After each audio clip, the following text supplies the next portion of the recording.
Welcome to our Thursday night community conversation. Welcome, everyone. I hope you all are. I know people are slowly connecting. But thank you all for joining us. We've been having these community conversations now for a few times since August. We've been having them, and we've had a good 4 or 5 events now. So really happy to have Brother Saqib here today, Saqib Shaikh, and he's got a very inspiring story, and he's part of our community, newly moved here. So as a part of welcoming him here and also appreciating the achievements that he's been able to make, even with the obstacles that he's faced in life, I think that's truly inspiring, and I'd love to hear more from him, inshallah. And I did share that picture, you might have seen it, of Saqib with Satya. So I'm sure we'd like to hear about that too, Saqib, if you get a chance, inshallah. So before I let him share his journey, I wanted to show you all one of the videos that went viral with Saqib a few years back around the project that he was working on as a part of Microsoft, which is called Seeing AI. So I wanted to share that video. So I'm just going to share that now. Play that now.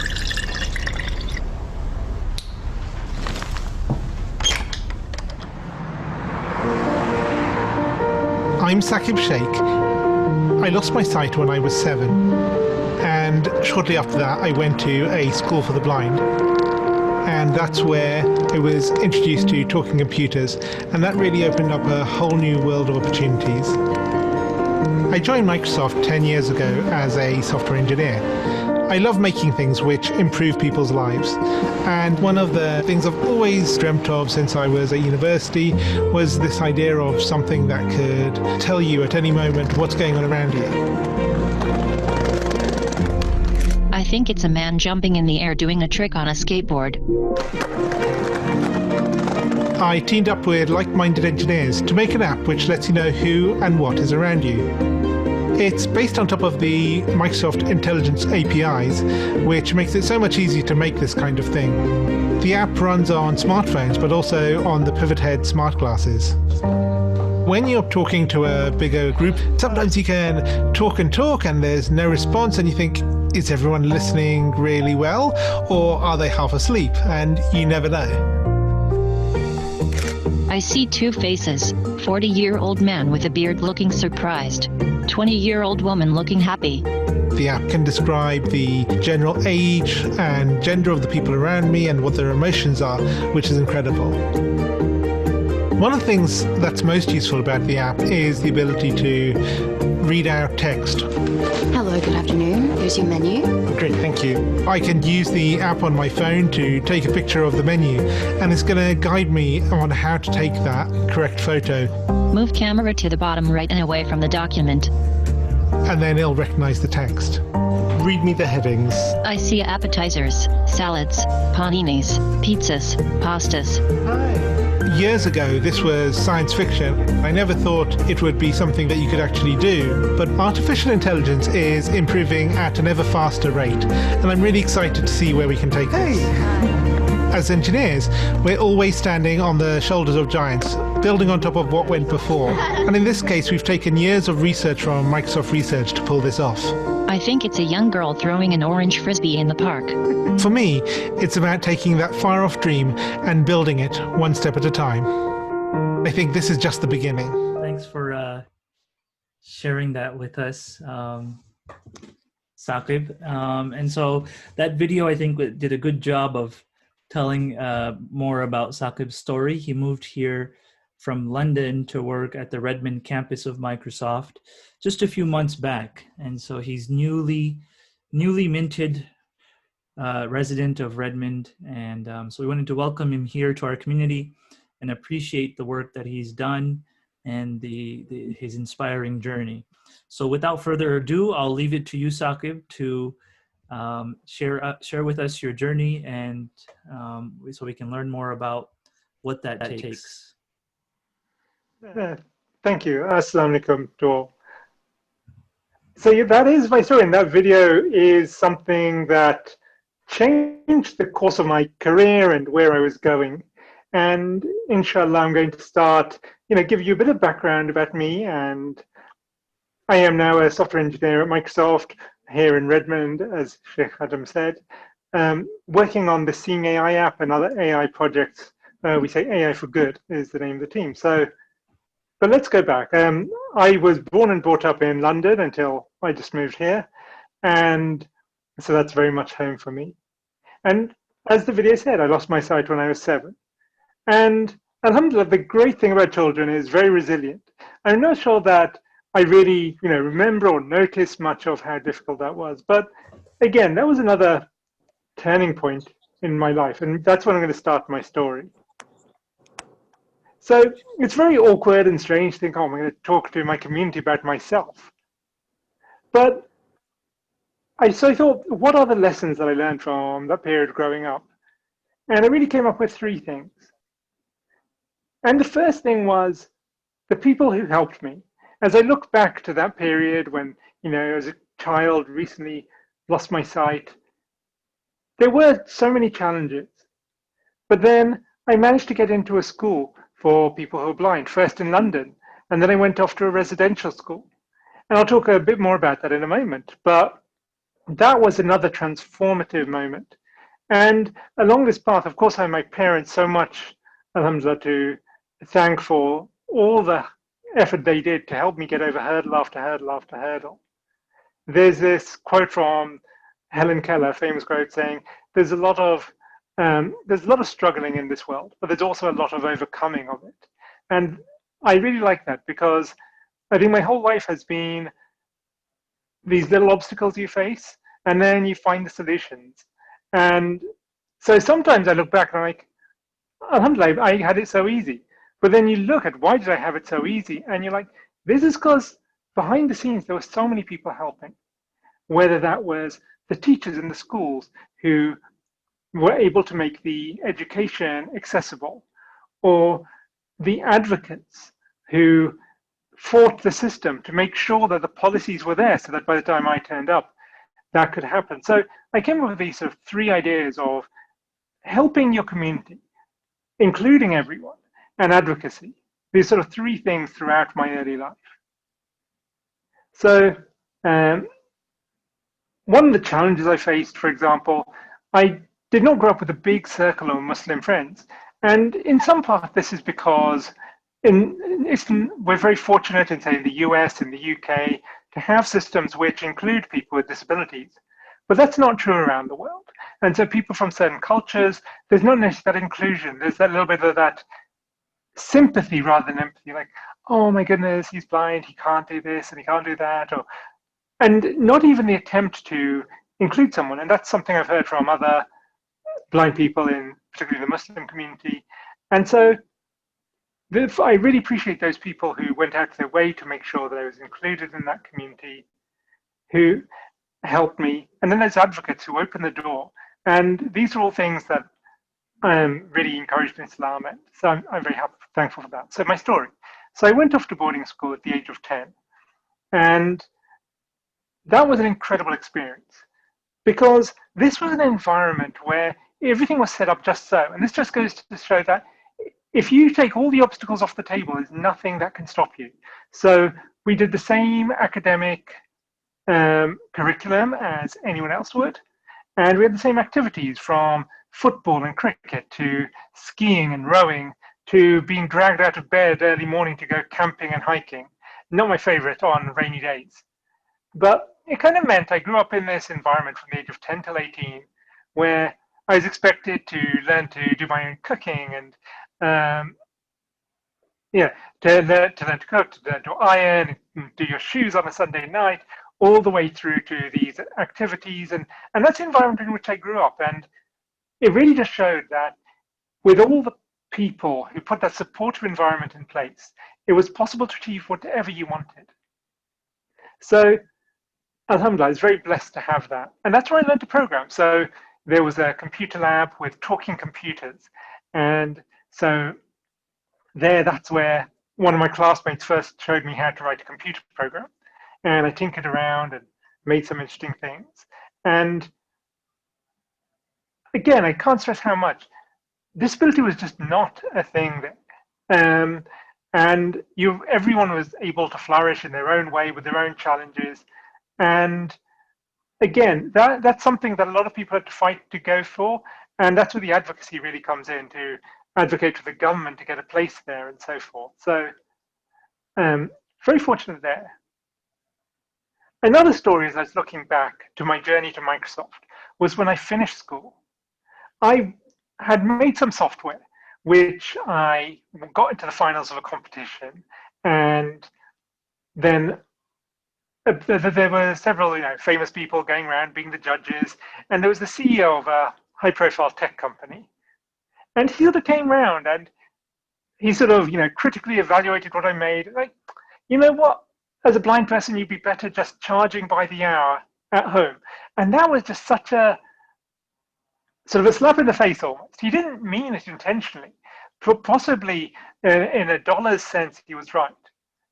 But that sort of also showed me that they sort of gave me this lasting message that maybe if I made something to help people who are disabled, people will always see me as the disabled person making things for myself. And it's in a funny way, those words make a difference. And so I decided I was not going to do that anymore. So I got through university, again, with the help of so many people helping me hire assistants and the assistants, and alhamdulillah, graduated top of my class. And with this supportive environment, it was just a blessing that I could work my best without this being a factor. And of course, it was tough. I'm not going to say there weren't struggles, but wherever there was a struggle, there was always a way around it. And it's like, I'm a problem solver. So you find problems, you find solutions, and then you try and find solutions which help other people too. And this is kind of, after I graduated, did some other stuff, and but eventually I found my way to Microsoft. And I mentioned a moment ago that I didn't really want to focus on disability. So it was really important to me to prove myself as a software engineer in the mainstream world. So I spent 10 years working on a variety of projects across Microsoft, whether that was the search engines, whether that was consulting with external customers, and I'm not going into my whole career, but alhamdulillah, a good 10 years, but there's always something, a feeling that there was something missing. I wanted something more from my career. I wanted to help other people. I wanted this sort of deeper moment of purpose. And so I kind of got to this sort of, I turned 30 and I was like, oh my goodness, I'm not like a Mark Zuckerberg. Facebook was even more popular than it is today, I guess. And so, I'm not going to be this next genius 20-something CEO of a startup and oh my goodness, I've turned 30. And this is like, and then I passed my 10 years at Microsoft, and there's sort of this internal act of, what do I do now? And then I'm going to tell you I'm going to pause a moment because it feels really weird talking to yourself on the stream, but this sort of leads me through my early life and some of those transformative moments to when I started this Seeing AI project. So that's awesome. Yeah, Saqib, I'm gonna, if you don't mind, I want to have a few questions actually. And people in the chat, I know people are logging on now, and we have quite a few participants. If you guys want to ask anything to Saqib in the chat, feel free to message in the chat to everyone, or you can privately message me as well if you click on my name.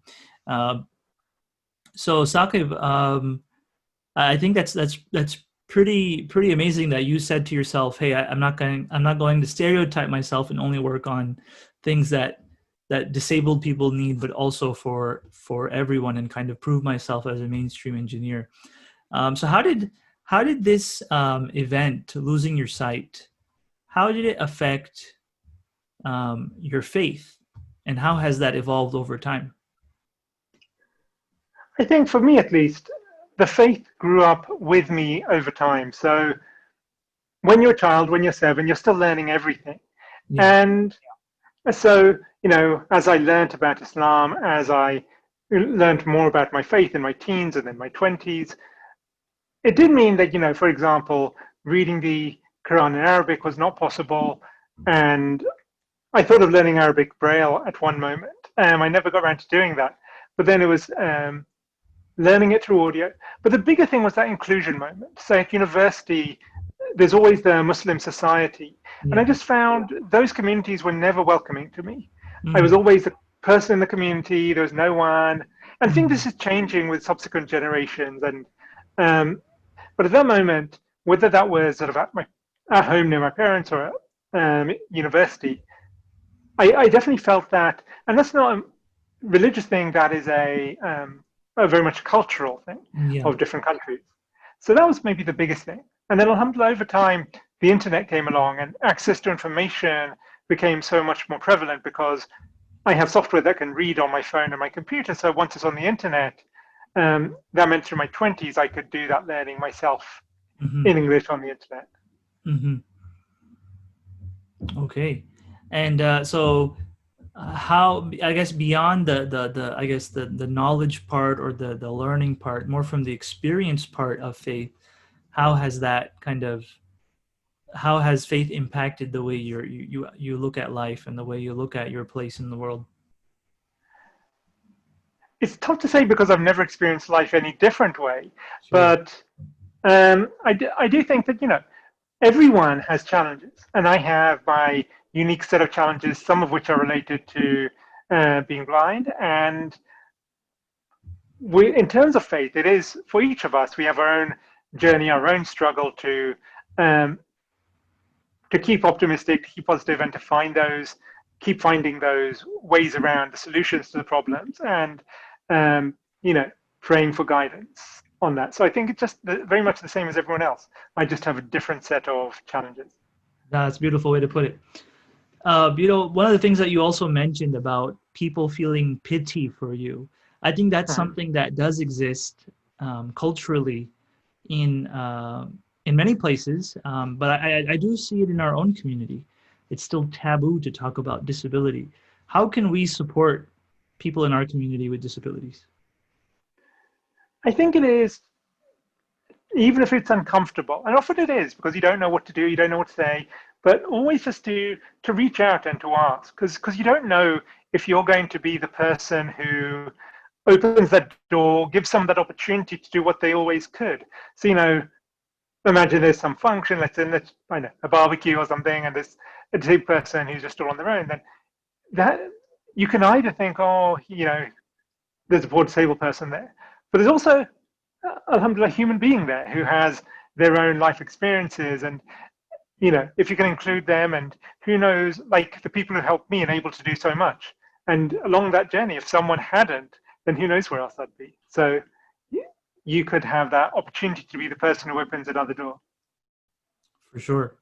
Actually, I got one question coming in saying, how have you found the Muslim community here, and what your experience has been so far, and how can we specifically do better?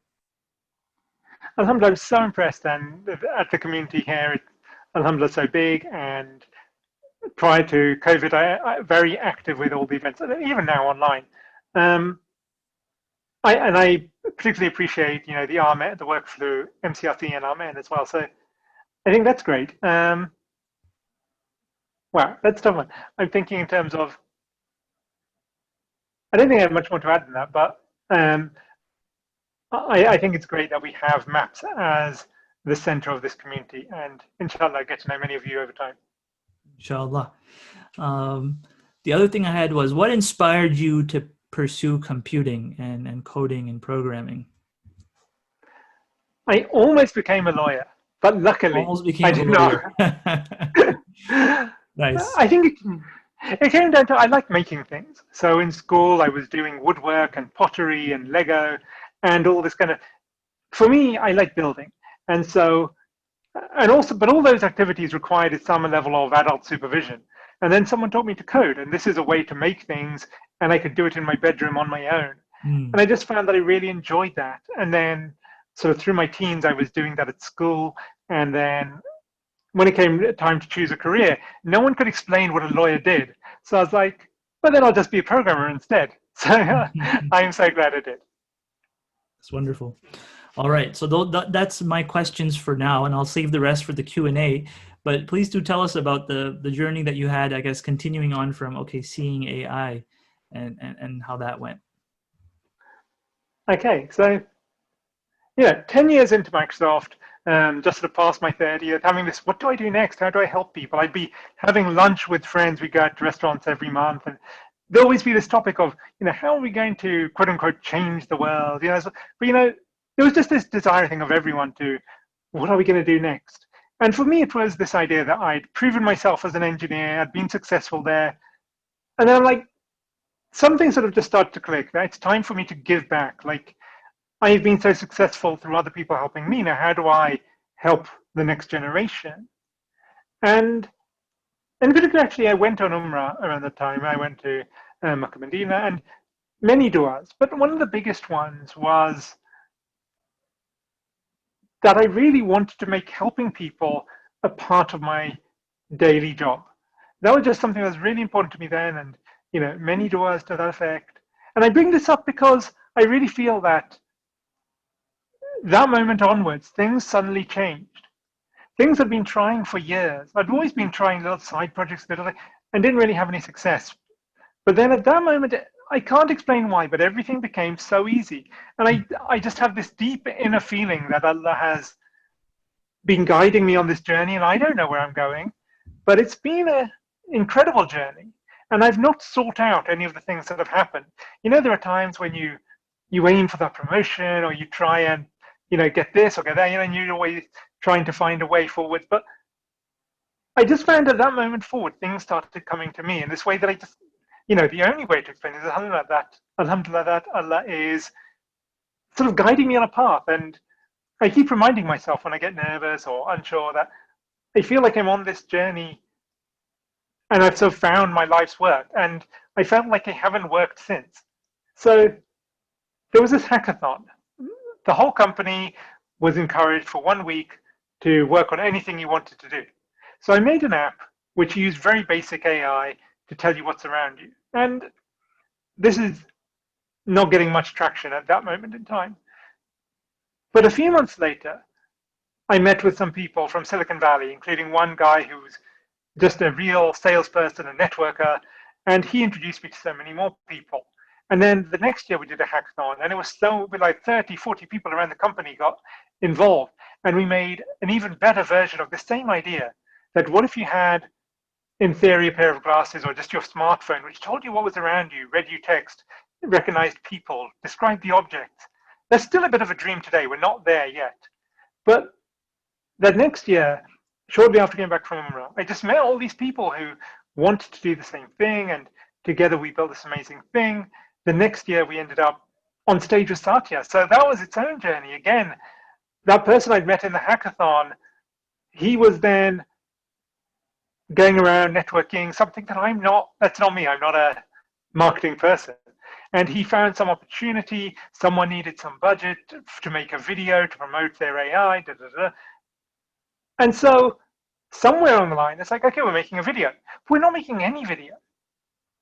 We're going to make the video you just saw. And so, like, we're sending a full camera crew to London. Excuse me? Yeah, and we have to do it for next week. So we're just sending 30 people in a plane to come to London to film you. I'm like, okay. And like, I didn't really know anything. I was like, we made this thing. I'm an engineer. That's what I do. And so, okay. And we made this video.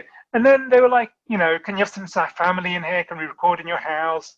And we didn't do that, but something came to my mind. I was like, I don't really want to include my wife, or do I? But like, to have someone with a hijab in the video could actually be send a message that the Muslim community can get involved with innovations and AI. So that idea just popped into my head. So I was like, okay, let's introduce my wife into this. And so this full camera crew came, and it was a full-on production, which was just an incredible experience. And then that video was made and it was shown to Satya. And Satya loved it. And he said, we must have this in my keynote at the Build conference. And so that happened. And so I got to meet Satya, and got to meet him and be on stage with him. And that was just an incredible experience, like to be in front of several thousand people. And then the videos got viewed millions of times since. But that was never something I sought out. And after years and years of trying, I kind of feel that after that Umrah trip, whatever, all these things just started clicking into place, and it didn't stop there. So I'm going to pause a moment, but then that journey sort of continues. That was like 4 years ago now. And I'm going to pause if there are questions or anything, otherwise I'll continue.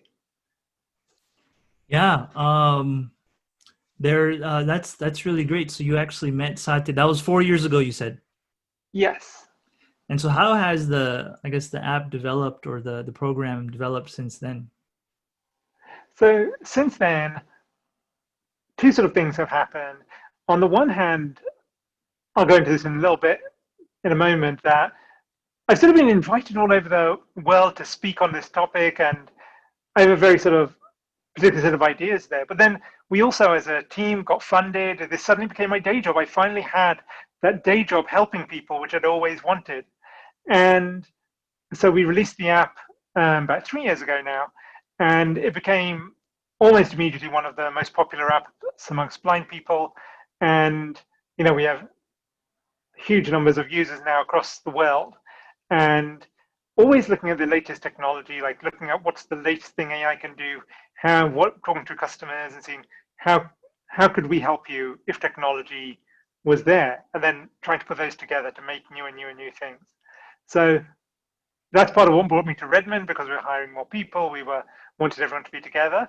So, and how big is the team now? We're 6 people at the moment. And are you the only blind one, or are there others? Yeah, in the core team, I'm the only blind one. Okay. Though we have a whole bunch of, we have like an advisory board of other visually impaired folk. That's great. MashaAllah. So it was just you working on a 1 week long project, and now there's 6 people working on this as their main job every day. Exactly, and more than 6 people, because it's sort of become a bit of for me, I feel this is like my mission more than my job. Yeah. And likewise, there have been people from around the world who've contributed. You've now had interns come and go. You've had different people from different departments, because in the early days, we were, a bit smaller, and so we're just getting favors and help from everyone. Yeah. And so you're probably like 50, 60 people across the company, across the world have helped in some way. That's great. MashaAllah. Someone was asking a question to more recent times, is what your experience has been during the pandemic. So you moved here just at the end of last year, right? Yeah, that's right. And and then you got here, you're ready for on-site work, and then 3 months into it, the pandemic starts, and you're remote again. So how was that experience? It's been mixed. Alhamdulillah, work-wise, it's just been fine. We're just on Teams calls. It's a shame not to be walking the corridors and meeting people, but the work's gone well. And it's been a bit of a shame that I think I was just getting into the community and settling into the city. But I think there's always a silver lining. So, this Ramzan was very special. I think it really helped us to focus more. We'd always been going out to the town centre, to the mall or whatever, but with my wife and son, we never realized, but we're so close to the Sammamish River Trail and to some parks and gardens with, a lot of nature. So my son's been growing up with bunny rabbits and squirrels rather than, fire trucks or whatever we have in the city. So it affected us in different ways, but alhamdulillah, we've been keeping well and making the most of it. All right, that's wonderful. Okay, any other questions from the audience? We would love to have anyone ask their questions. I have a question around what I guess I have 2 questions. Number one is, when you're coding and you make a mistake and you can't see it, so how do you review those mistakes or the typos or something like that? So I have a computer which has this thing called a screen reader, and that software, which speaks out loud, so as you're typing, it tells you what you type, and as you scroll up and down a document or a web page, it reads that out. And so when you're coding, it's the same thing, that it's reading all the things that pop up, and if you get an error, then same thing, it reads the errors and so on and so forth. Okay, so there's software that helps you do it. All right.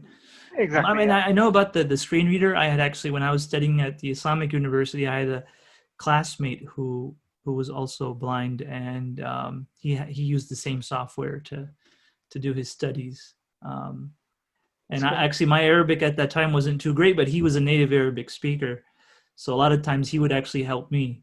I would read the book to him, and then he would explain it to me. So it was a good partnership. I love Alhamdulillah. that. Yeah. Okay. And the other thing was, what does the future look like in terms of not only the Seeing AI project, but the future? What are the future things that we can look forward to help make lives of people with disabilities easier? There's sort of two answers to that. And the one we discussed at the beginning, so that's societal. So that's an ongoing thing, that how do we, each of us, include everyone in our community in everything we do. And so there's a societal fact which will never go away, regardless of what the technology does. But when I think about technology, I think there's this gap between what someone can do in their current situation and what they potentially could do.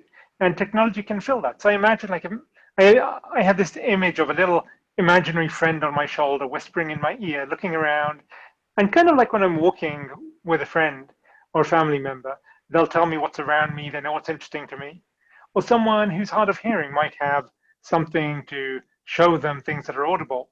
Mm. Or someone who has a different way of thinking, might have that sort of translation there. So I imagine that we're going to have these technologies which will help each of us in whatever way we need, through speaking or showing us or things like that. Inshallah. Inshallah. And someone from the chat is asking, any thoughts on autonomous vehicles?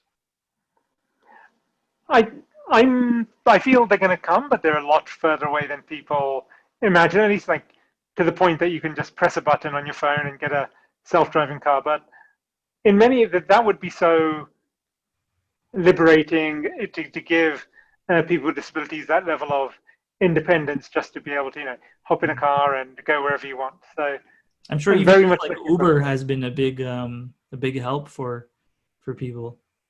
Yes, that has been really great. Yeah. All right, so we are at the 35 mark. It is now Maghrib time. So we're going to take a 10-minute break, and we'll be back at 7:45. So don't go away. Feel free to type in your questions here in the meantime, and we'll be back in 10 minutes, inshallah. Is that all right, Saqib? Yep, great. Yep. All right, so we'll see you guys in about, at 7:45. Assalamu alaikum. Bismillah ar-Rahman ar-Rahim. Alhamdulillah wa salatu wa salam ala Rasulillah. And we are back for our Q&A section of this event. So please go ahead and fire away your questions, and Saqib is here to answer them, inshallah. So the first question, Saqib, is I'm curious to know how Saqib learned to recite the Quran. Does he know Braille, or is it purely based off of listening to it and memorizing verses? Also, I wanted to know whether Braille is as widely used in the blind community with all the technology advances.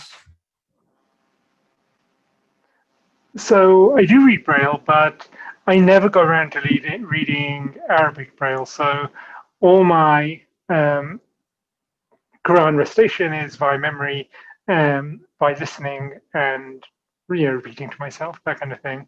And Braille in general, there's electronic Braille now, where you have little pins which pop up and down. But still, it's not as widely available as it ideally would be. Got it. And so, so you're saying it's not as widely used?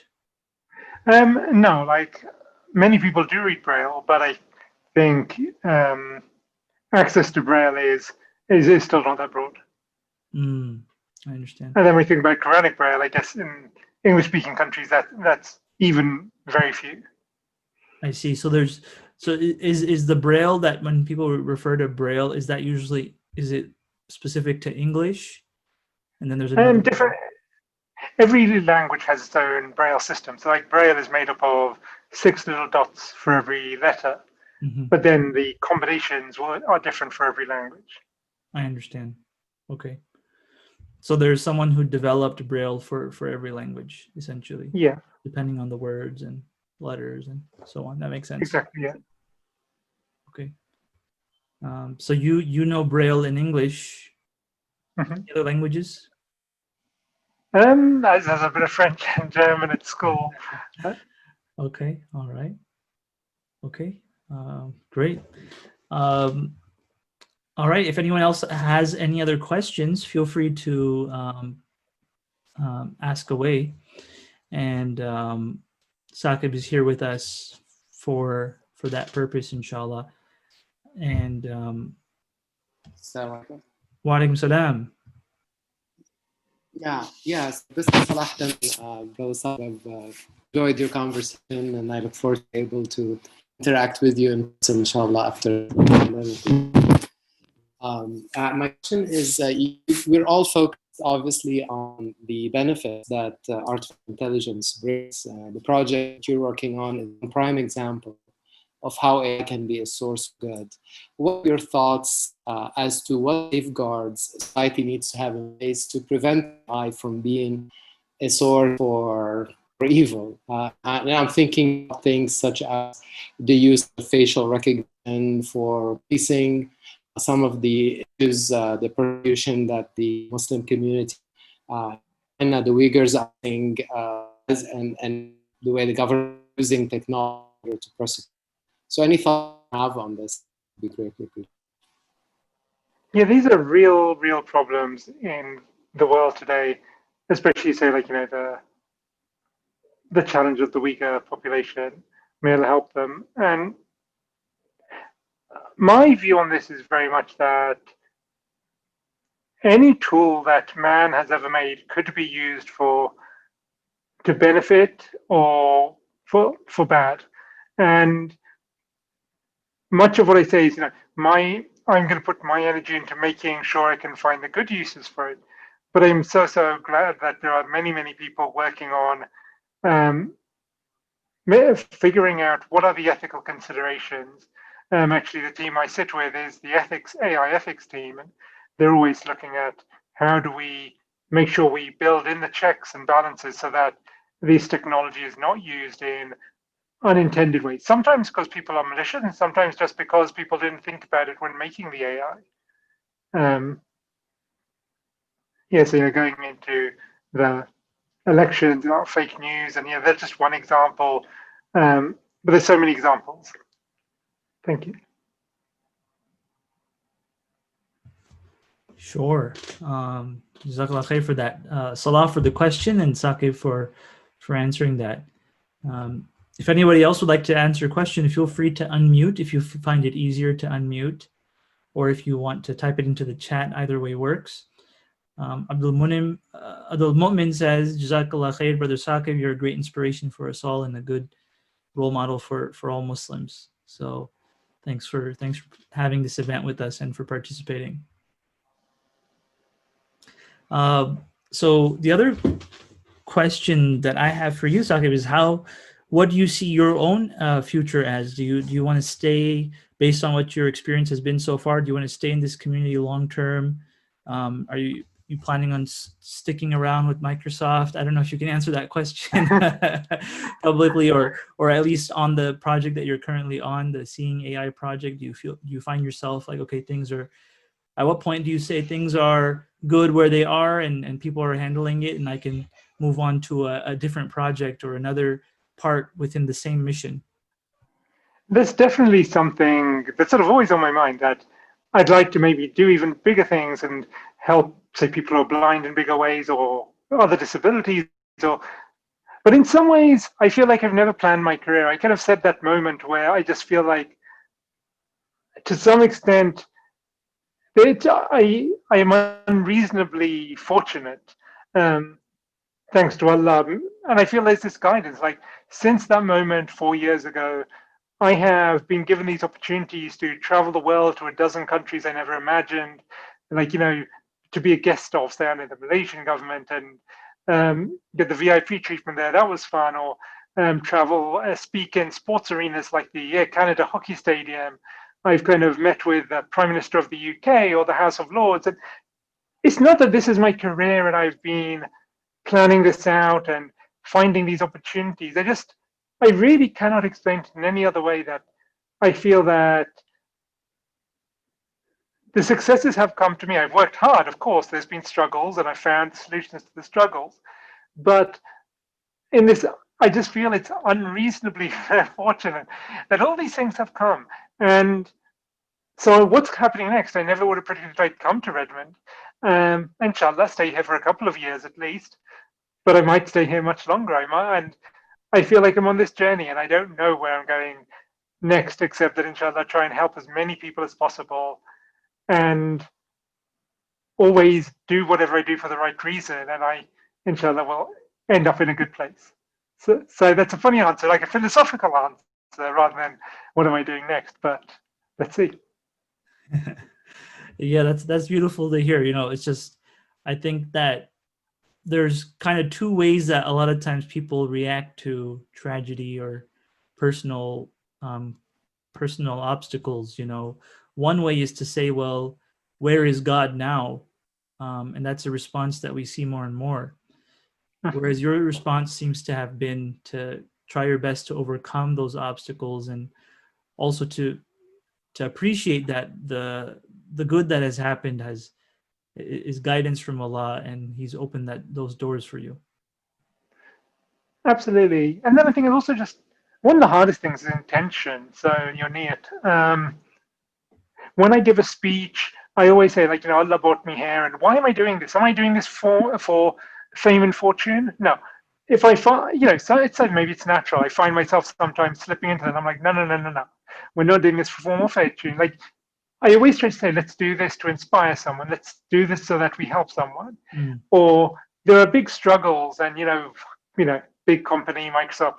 There's meetings with your manager or your VP, and you think, oh, I need to get this better for my team or this better for my. But right now, let's think, what's the biggest impact we can have to improve the world? And it doesn't come always easy, but I think in addition to the things you said about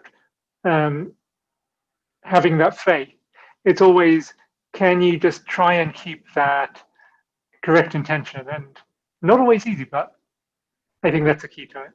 Yeah. That's great. Natasha says, Jazakallah khair, this was a very inspiring story. MashaAllah, you wanted to show Muslims positively by having hijab in the video.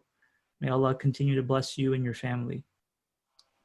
I agree. That's it's a lot of thought that you put into it. You didn't want to have your family in the video, but then you realize that there could be a positive benefit through showcasing the good that Muslims have brought to society through this, and you being one of us. So that's great, mashallah. Beautiful. So that's our event for today, everyone. Thank you all for joining. I have recorded this talk, so you're free to share it, inshallah. We'll send it out on the MAPS list, so you'll be free to share it out with anyone who you wish to inspire with tonight's event, which I think, mashallah, Saqib, thanks for spending time with us today, this evening, and taking time out of your day to spend this time with us after work. I know it's not always easy after you've been on probably Teams and Zoom calls all day long, to come out and to be here, and to all of you for participating, inshallah. We will be having another Thursday night community conversation in 2 weeks, inshallah. The event in 2 weeks is going to be around teens. So all you parents of teens, we're going to be having an open conversation. We have a public school teacher who we've invited, as well as a family therapist. So both of them, along with myself, will be having an open conversation about what it is like to raise a teenager in this day and age, and what it means to raise them as Muslims, and the obstacles that we're facing, the challenges that we're facing, and how we can, as a community, come together to help each other and support each other through that, inshallah. So inshallah, that will be in 2 weeks.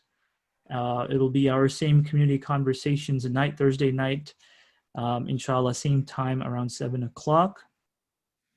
And you can look forward to the registration on the MAPS newsletter. So make sure you sign up for the MAPS newsletter. It's at mapsredmond.org. At the bottom of the page, you can sign up to the newsletter if you're not already on there. With that said, Jazakumullahu khairan, everyone. Before we conclude, Saqib, is there any place that people can easily follow you, follow your work, follow updates, and where they can find you online? You can find me, I guess, on Twitter, Saqib S, or I think Facebook is also Saqib S, just said. Search me, drop me an email, me at saqibshaikh.com. So, okay. inshallah. Okay, and thank great. you very much for the invitation. Yes, thank you so much, Saqib. All right, everybody, that's it for tonight. Jazakumullahu khairan. We'll see you guys next time. Assalamu alaikum wa rahmatullahi wa barakatuh.